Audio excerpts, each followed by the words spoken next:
Welcome to Advanced Practice, where we brew insights and evidence to elevate mental health practice. In the previous episodes, we explored the two major stimulant families used to treat ADHD, methylphenidate-based and amphetamine-based medications. In this episode, we shift to a different category, non-stimulant treatments for ADHD. Non-stimulants play a critical role in clinical practice. They are often used when patients cannot tolerate stimulants, have comorbid anxiety, tic disorders, or cardiovascular concerns, have a history of substance misuse, or need additional symptom control as adjunctive therapy.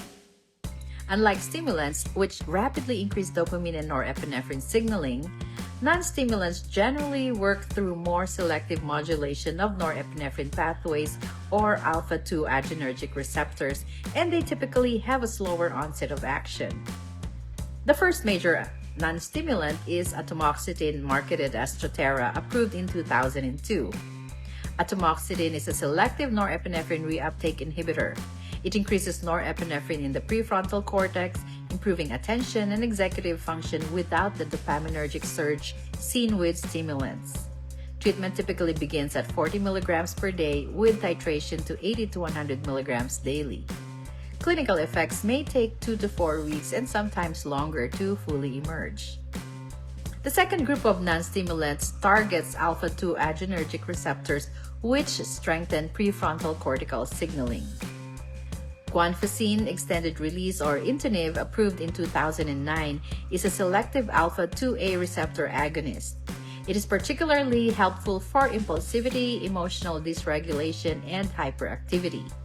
Treatment typically begins at 1 milligram once daily with titration from 1 milligram to 7 milligrams per day. Clonidine extended release, or Capvey, approved in 2010, is a less selective alpha-2 agonist. It is often used when hyperarousal, sleep disturbance, or agitation are prominent.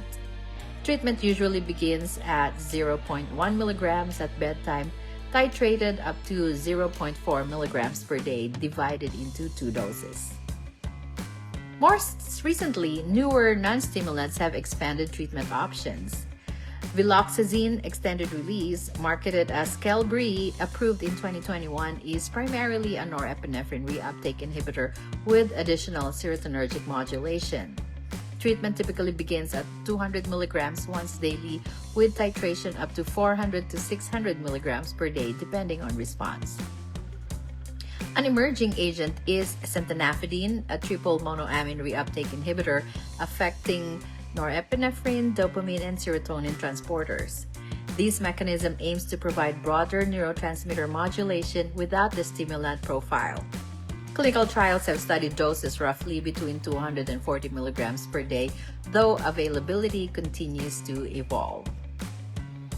Across all non-stimulant medications, the therapeutic goal remains consistent: strengthening prefrontal cortical function to improve attention, impulse control, and executive functioning.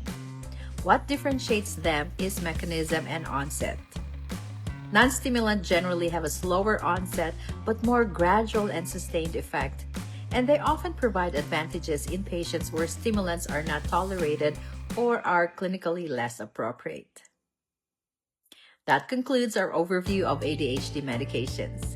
Thank you for watching.